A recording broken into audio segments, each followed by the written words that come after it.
అలాగే చంక డౌన్ 2.5 తీసుకొని చంక లూజు 14, అంటే 7 సెంటర్లో ఉండాలా, 14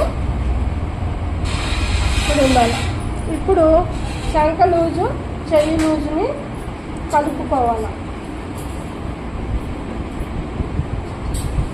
ఇక్కడ షోల్డర్ జాయింట్ దగ్గర 3 ఇంచులు పెట్టుకోవాలా. దీన్ని సమానంగా డ్రా చేసుకొని ఇటు ఇటు డౌన్ చేసుకోవాలి. అర్థమైందా? ఇక్కడ వరకు అర్థమైందా?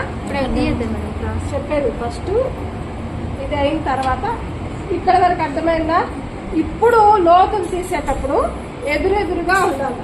ఎదురెదురుగా లోతులు ఎలా తీయాలంటే ఇక్కడ నుంచి ఇక్కడికి 1 ఇంచ్ మార్కింగ్ చేసుకోవాలి. ఇక్కడ నుంచి చంక లూజ్కి ఎంత ఉందో చూసుకోవాలి. ఎంత ఉంది? 6.5. 6.5లో సగం ఎంత? 3.5. 3.5 దగ్గర మార్క్ చేసుకోవాలి. మార్క్ చేసుకొని 3/4 ఇంచు లోపలికి ఇలా లైన్ అనేది కొట్టుకోవాలి. ఓకేనా? తర్వాత ఈ 1 ఇంచు దగ్గర నుంచి ఇలా డౌన్ అయ్యి ఇక్కడికి కలిసిపోవాలి. ఇలా రావాలి క్రాస్. కర్వ్ స్కేల్ అయితే మీకు బాగా ఈజీగా అర్థమైందా? అదేవిధంగా ఈ పక్క కూడా 1 ఇంచుకి మార్క్ చేసుకోవాలా.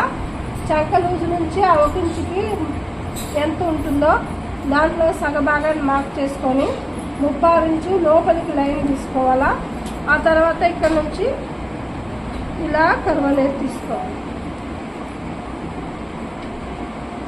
ఇంతే. ఇక్కడ మనం వర్క్ అనేది వేయకూడదు. ఇక్కడ వర్క్ అనేది వేయకూడదు. ఇక్కడ మనం ఇక్కడ నుంచి వర్క్ అనేది స్టార్ట్ చేయాలా. ఇక్కడ ఒక 1/4 ఇంచు వదిలేసి ఇక్కడ మనం వర్క్ అనేది స్టార్ట్ చేసుకోవాలి. అర్థమైందా?